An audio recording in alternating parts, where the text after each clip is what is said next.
बिस्मिल्लाहिर्रहमानिर्रहीम अस्सलाम वालेकुम। मैं हूं सिकंदर हैदर और आप देख रहे हैं इलेक्ट्रिकल उर्दू ट्यूटोरियल्स चैनल। दोस्तों, आज की वीडियो में हम जस्ट आपको एक रिव्यू देने जा रहे हैं फॉरवर्ड रिवर्स के कंट्रोलिंग वायरिंग के बारे में। हमारे साथ है दो कंडक्टर जिसे हम एक मोटर को फॉरवर्ड में या रिवर्स में चला सकते हैं। इसमें हमने किया है इंटरलॉक सिस्टम। इंटरलॉक सिस्टम क्या होता है? अगर एक कंडक्टर एनर्जाइज है तो दूसरा एनर्जाइज नहीं होगा।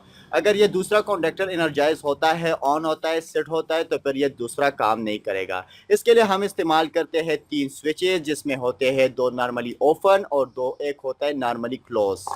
हमारे साथ जो रेड स्विच है ये है नॉर्मली क्लोज स्विच, और ये हमारे साथ नॉर्मली ओपन और दूसरा भी नॉर्मली ओपन स्विच है। ठीक है, तो इसकी वायरिंग बहुत ही सिंपल है। आगे जाके हम इसे डायग्राम से समझाएंगे तो बिल्कुल आपको कंप्लीट समझ आ जाएगा। और उसमें हमारे साथ जो मोटर के लिए जो वायरिंग होती है वो अलग होती है। यहाँ पर हमारे साथ मेन कॉन्टेक्ट्स में लगते हैं और उसमें हम मोटर की जो फॉरवर्ड या रिवर्स को चेंज करते हैं, यानी उसकी जो रोटेशन की डायरेक्शन है उसको चेंज करते हैं। ठीक है, तो सिंपली तरीका है, आपने करना क्या है कि आपने न्यूट्रल प्रोवाइड करना है दोनों कंडक्टर्स को।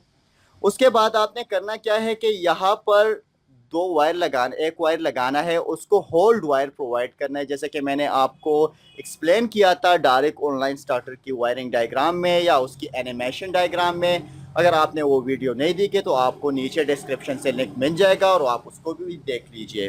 उसके बाद होता क्या है कि हम इसमें इंटरलॉक सिस्टम करते हैं। मिसाल के तौर पर हमारे साथ एक वायर हम यहाँ से लेंगे, इस कंडक्टर के कॉइल के दूसरे कॉन्टेक्ट से अगर वायर जाएगा तो इस कॉन्डक्टर की नॉर्मली क्लोज कॉन्टेक्ट के इस पार कनेक्ट हो जाएगा।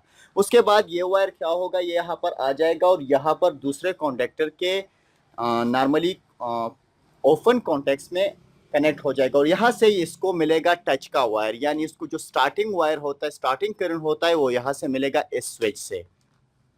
उसके बाद इस दूसरे की बात की जाए तो इसी साथ इसी पे ये कनेक्शन है, इसी तरीका से अप्लाई करना है। इस पर भी सिंपल ही तरीका है। आपने करना क्या है कि होल्ड वायर यहाँ पर प्रोवाइड करना है, उसी तरह टच वायर यहाँ पर प्रोवाइड होगा, होल्ड वायर यहाँ पर प्रोवाइड होगा और आपने न्यूट्रल प्रोवाइड करना है। लेकिन इसको इस तरह एक्सप्लेन करना थोड़ा मुश्किल होता है। स्टेप बाय स्टेप अगर वीडियो बनाएंगे और एक एक वायर को कनेक्ट करेंगे तो भी हमारे लिए मुश्किल नहीं है, लेकिन उससे होता ये है कि वीडियो लेंथी पड़ जाती है और जब वीडियो लेंथी पड़ जाती है तो फिर लोग पसंद नहीं करते। तो इसका जो बेहतर तरीका है समझाने का वो है डायग्राम। तो हम डायग्राम के ज़रिए आपको समझाएंगे। इस वीडियो में जस्ट आपको एक रिव्यू देने वाले हैं कि ये काम कैसे करता है। तो हम इसको प्रोवाइड करने वाले हैं सप्लाई, और सप्लाई के बाद हम इसको करेंगे, इसको ऑन करेंगे और उसके कंट्रोलिंग आपको समझाएंगे। दोस्तों, अब हम इन्हें इसको सप्लाई प्रोवाइड कर दी है। अब होगा क्या, अगर हम इस कंडक्टर को ऑपरेट करना चाहते हैं तो हम इस स्विच को दबा देंगे। अब इस स्विच को हमने दबा दिया, ये कंडक्टर एक्टिव हो चुका है, यानी एनर्जाइज हो चुका है। अब अगर हम इस कंडक्टर को दबाएंगे यानी इस कंडक्टर को ऑन करेंगे तो ये ऑन नहीं होगा। ठीक है, तो इसके लिए हमने इस कंडक्टर को पहले ऑफ करना पड़ेगा। अब दोबारा हम इसको ऑन करते हैं, ये भी ऑन हो चुका है। अब ये काम नहीं करेगा, बिजली चली गई है, कोई मसला नहीं है, अभी काम तमाम हो चुका है, बिजली चली गई है।